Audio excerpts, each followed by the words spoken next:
সহবাসের উত্তম সময় কোনগুলো বা কোন সময় উত্তম যে সময়টায় আপনাদের সেক্সুয়াল আর্জটা পরিপূর্ণভাবে ফুলফিল করতে পারবেন সেই বিষয়ে কথা বলার জন্য আমি আছি আপনাদের সাথে কাউন্সিলিং সাইকোলজিস্ট আশুজ্জামান রাজু। সহবাস খুবই গুরুত্বপূর্ণ, যার মাধ্যমে বিভিন্ন রকমের যে ফিজিক্যাল যে নিডগুলো সেগুলো ফুলফিল হয়, আমাদের শারীরিক ও মানসিক একটা প্রশান্তি কিন্তু আমরা পেয়ে থাকি। এখন সহবাসের কিছু উত্তম সময় আছে, সেই সময়টা কি সেই জিনিসগুলো বলবো। ইনিশিয়ালি প্রাথমিকভাবে কিছু সময় আছে যে সময়টাকে খুব বেশি এফোর্ডেবল মনে হয় না। যেমন হাজব্যান্ড যদি বাহিরে থাকে, তারপর এসেই এই ধরনের অ্যাক্টিভিটি হয়তোবা তার ইচ্ছা নাও লাগতে পারে। তবে এক্সেপশনাল কিছু আছে। অনেক ক্ষেত্রে যেটা হয় যে হাজব্যান্ডের ক্ষেত্রে বাহির থেকে আসার পর তার হয়তো বা খাওয়া দাওয়া বা অন্য কোনো কারণে অতিরিক্ত টেনশনের কারণে হতে পারে, অথবা অন্য ভিন্ন সেক্সুয়াল যে বিষয়গুলো সেগুলো দেখতে পারে, অর্থাৎ কলিগ বা অন্যদের ক্ষেত্রে দেখেও তার ভিতরে একটা সেক্সুয়াল আর্টস ফুলফিল করার ইচ্ছা জাগতে পারে। সেক্ষেত্রে কিন্তু তার বাসাতে এসেও তার ওয়াইফের সাথে কিন্তু এই ধরনের অ্যাক্টিভিটি করতে পারে, এটা স্বাভাবিক প্রক্রিয়া। এছাড়া অনেক ক্ষেত্রে দেখা যায় যে খাওয়া দাওয়ার পরে কিছুটা রেস্ট নেওয়ার পর তাদের দেখা যায় কিন্তু হাজব্যান্ড ওয়াইফের ভিতরে একটা আর্টস তৈরি হয়। সো এটাও হতে পারে। এখন বিভিন্ন জায়গাতে বিভিন্ন রকমের বলা হয় যে কোন সময়টা আসলে সহবাসের উত্তম সময়, সেটা ইসলামের ধর্মের রীতিতেও কিন্তু বলা হয়েছে আলাদা আলাদাভাবে যে কোন সময়টার জন্য ভালো। তবে মেইন জিনিস হলো যে ভালো কোনটা মন্দ কোনটা সেটা বলা বাহুল্য। সবসময় মনে রাখবেন যে সহবাসের করা মানে হচ্ছে আমার একটা ব্রেন অথবা আমার শারীরিকভাবে আমরা একটু কিন্তু অ্যাক্টিভ থাকতে চাই, মানসিকভাবে একটা বন্ডিং তৈরি করতে চাই অন্য কারোর সাথে।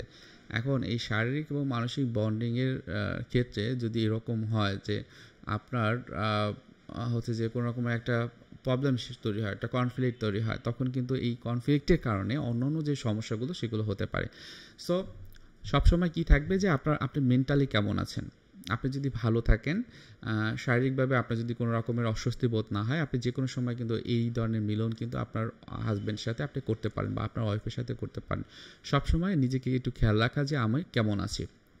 তবে কিছু বিষয় থাকে, যেমন আপনি খাওয়া দাওয়া করলেন, রাতের বেলা ঘুমাতে যাবেন, এরপরে আবহাওয়াটা একটু অন্যরকম থাকে, পরিবেশটা অন্যরকম থাকে, লাইটিংটা অন্যরকম থাকে, আশেপাশে মানুষ ঘুমিয়ে থাকে। সো এই সময়টায় কিছু বাড়তি শব্দ যদি হয় বা বিভিন্ন রকমের যে ফোরপ্লেগুলো এগুলো করা সহজ হয়ে থাকে। সো রাতের বেলাতে এগুলো কিন্তু করা যেতে পারে। তবে অনেক ক্ষেত্রে বলা হয়, ধর্মীয় ক্ষেত্রে অনেক সময় ইসলামের ক্ষেত্রে আমি অনেক দেখেছি, আমার যতটুকু মনে পড়ে, যে তারা বলা হয় গভীর রাতে এটা সেক্স করা উত্তম। সো এটার ব্যাখ্যা হয়তো ওখানে আছে। আবার অনেক সময় দেখা যায় যে ভোরবেলাতে যদি এই সেক্সুয়াল যে অ্যাক্টিভিটির মাধ্যমে যদি সকালটা শুরু করা হয়, অনেক ক্ষেত্রে কিন্তু বলা হয় যে এটা করার পর একটু রিফ্রেশ হওয়া, তারপরে কাজে নেমে যাওয়া, এটাও তাদের জন্য একটা ভালো লাগে।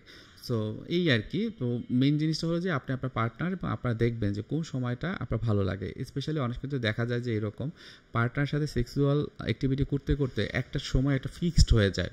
সেটা এমন হতে পারে রাত্র 2টোর সময়, 2:30টার সময় কিনা আপনার ওই একই সময় আপনার সেক্সুয়াল আর্টসটা ফুলফিল করতে চাচ্ছেন।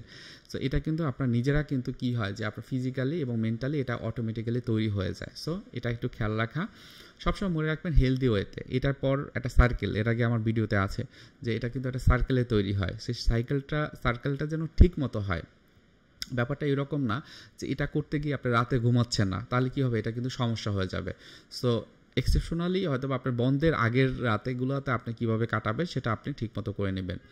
সো মেইন জিনিস হলো আপনার ব্রেনকে প্রশ্ন করা এবং কোনটা ভালো লাগে আপনার কাছে এবং আপনার পার্টনারের কাছে, একজনের কাছে না, তার মাধ্যমেই আপনি কিন্তু উত্তম সময়টা বের করে ফেলতে পারেন। সো আজকে ভিডিও এখানে আসছি। সব ভালো থাকেন, সুস্থ থাকেন। আসসালামু আলাইকুম।